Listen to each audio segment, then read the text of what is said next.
বিপদ আসলেই প্রথমে বিশ্বনবী সাল্লাল্লাহু আলাইহি ওয়াসাল্লাম একটা দোয়া পড়তেন। কি পড়তেন? তিনি পড়তেন ইন্না লিল্লাহি ওয়া ইন্না ইলাইহি রাজিউন। নিশ্চয় আমরা আল্লাহর জন্য, নিশ্চয় আমরা কার দিকে ফিরবো ভাই? আবার কার দিকে ফিরবো? আওয়াজ করে বলুন তো, আমরা এসেছি কার কাছ থেকে, আবারও ফিরে যাব কার কাছে? এজন্য বিশ্বনবী পড়ছেন ইন্না লিল্লাহি ওয়া ইন্না ইলাইহি রাজিউন। নিশ্চয় আল্লাহর জন্য, ওই আল্লাহর দিকেই আমরা ফিরে যাব। তারপরে বিশ্বনবী পড়তেন আল্লাহুম্মা আজুরনি ফি মুসিবাতি ওয়াখলুক লি খায়রাম মিনহা। একসাথে প্রথমে পড়তেন ইন্না লিল্লাহি ওয়া ইন্না ইলাইহি রাজিউন, তারপর পড়তেন আল্লাহুম্মা আজুরনি ফি মুসিবাতি ওয়াখলুক লি খায়রাম মিনহা। মানে আল্লাহ, এই যে আমি বিপদে ধৈর্য ধারণ করলাম, এটার সওয়াব তুমি আমার দাও, আর যেটা হারালাম এর চেয়ে ভালো কিছু দিয়ে মেকআপ করে দিও, ভালো কিছু দিয়ে বদল করে দিও। সুবহানাল্লাহ পড়েন। তাহলে বিপদ আসলে আমরা কি পড়ব? কথা বলেন।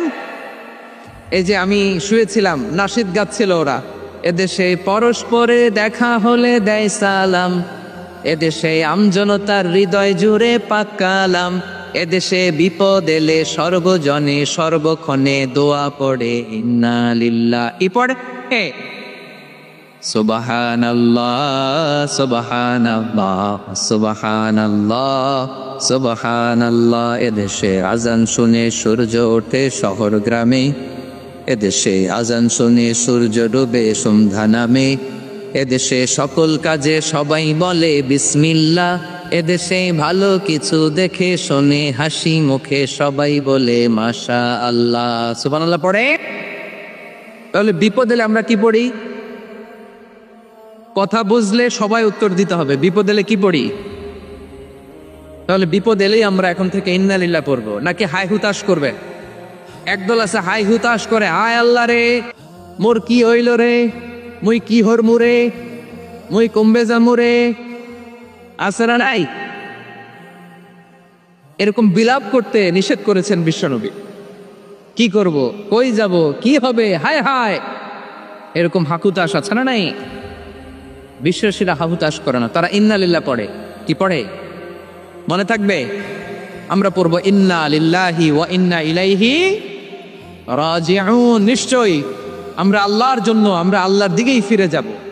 এরপর পড়বো আল্লাহুম্মা আজুরনি ফি মুসিবাতি ওয়াখলুফ লি খায়রাম মিনহা। আল্লাহ, আমি যে বিপদে ধৈর্য ধারণ করলাম এটার সওয়াব দিও, আর যা হারালাম তার চেয়ে ভালো কিছু দিয়ে বদল করে দিও। সুবহানাল্লাহ পড়েন। বিশ্বনবীর হাদিস শুনলেন উম্মে সালামা রাদিয়াল্লাহু তাআলা আনহা। ওনার স্বামী হলো আবু সালামা। মজার ঘটনা খেয়াল করে শুনেন আমার প্রিয় কলিজার টুকরা ভাইয়েরা। কানগুলো খরগোশের কানের মতো খাড়া করে আমার দিকে তাকান।